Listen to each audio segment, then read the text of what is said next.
فتانه خواننده محبوب ایرانی که با وجود مخالفت‌های خانواده در اوایل دهه 50 وارد عرصه خوانندگی شد، او بعد از انقلاب 57 مجبور به مهاجرت شد و به لندن رفت. اما اینکه در لندن چه به سر او گذشت و چرا دوباره به ایران برگردونده شد، همه در این ویدیو مرور خواهد شد. لطفاً تا پایان با ما همراه باشید. فتانه سلیمانی با نام سابق فتانه ملکزاده در 14 فروردین ماه 1335 در جنوب شهر تهران به دنیا آمد. اون فرزند اول خانواده است و تا قبل اینکه خواننده بشه در خانواده او رو فرشته صدا می‌زدن. پدر و مادرش تصمیم میگیرن با اسم فرشته برای دختر تازه متولد شدهشون شناسنامه بگیرن. ولی وقتی پدرش در اداره ثبت احوال بوده، آهنگ از رادیو پخش میشه که به گوشش بسیار شنیدنی بوده. همونجا اسم خواننده‌اش رو میپرسه و کارمند ثبت میگه خواننده فتانه نام داره. همون لحظه پدرش نام فتانه رو برای دخترش انتخاب میکنه. ولی تا مدت‌ها در خانواده همچنان فرشته صداش میکردن. خانم فتانه در مصاحبه‌ای از سرگذشتش اینطور میگه: من از سن 19 سالگی شروع به خوندن کردم. در مهمانی‌ها، عروسی‌ها و در بین دوستان میخوندم. اما در یکی از این مهمونی‌ها یکی از نوازنده‌ها که شاگرد عطاالله خرم بود به من گفت چرا به استودیوی آقای خرم نمیرم و تست صدا نمیدم، چون به نظر اون من خوب میخوندم. منم به استودیو رفتم و اونجا شروع به خوندن آهنگ‌های خواننده‌های دیگه کردم. آقای خرم گفت تو خیلی خوب میخونی و گفت که من رو برای برنامه‌های پیش رو آماده کنن که بخونم و من گفتم من به صورت حرفه‌ای نمیتونم بخونم، ولی در هر صورت من برنامه رو اجرا کردم و مورد تشویق و توجه همه قرار گرفتم. اونجا بود که ترس من از صحنه از بین رفت. بعد از اون خوندن توی کاباره ها رو شروع کردم.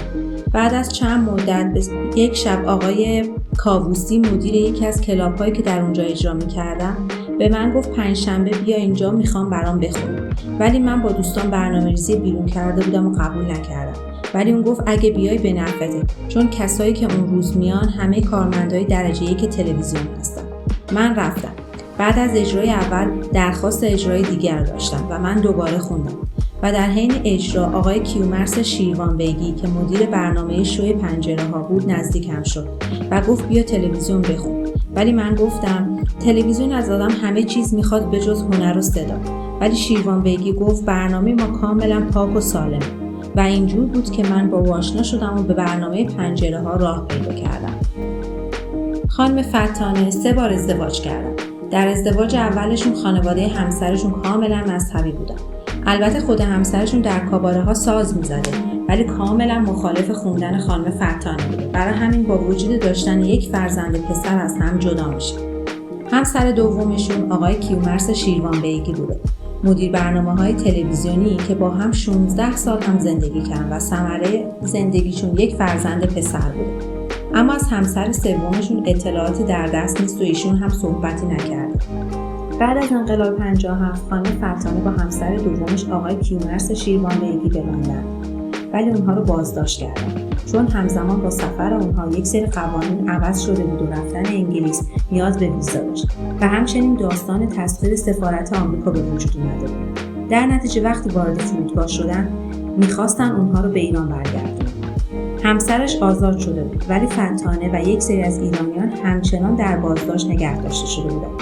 خانم فتانه رو 2 هفته نگه داشتم که در همان زمان خانم فتانه تعریف میکنه که 2 سرباز یک شب میخواستن منو به زور به اتاقشون ببرن. من خیلی ترسیدم. فردا صبح به 2 آقای ایرانی که اونها هم با من در بازداشت بودن گفتم و اونها گفتن نترس، خیال راحت، کاری میکنیم که کسی نزدیکت نیاد و یه زهر چشم حسابی از اون 2 سرباز گرفته بودن.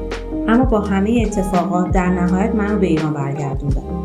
من مجدد یک سفر توریستی به اسپانیا رفتم و از اونجا از طریق ویزای مکزیک به 1000 سختی به فلوریدای آمریکا رفتم. اونجا در FBI قبول شدم و حتی یک دوره هم گذروندم، ولی احساس غربت سخت بود. برای همین به لس آنجلس رفتم چون اونجا جمعیت ایرانی‌ها بیشتر بود و به خوانندگی ادامه دادم. خانم فتانه چند سالی از عرصه خوانندگی فاصله گرفت ولی مجدد در سال 2016 با آهنگ‌های در سبک پاپ دوباره برگشت. اگه با آهنگای ایشون خاطره دارید یک جمله در وصف خانم فتانه برام بنویسید. ممنون که تا آخر ویدیو همراهمون بودید. لطفاً اگر هنوز عضو خانواده ما نشدید از پایین همین ویدیو اقدام کنید و یکی از ویدیوهای روی تصویر رو برای دیدن انتخاب کنید. تا ویدیوی دیگر بدرود.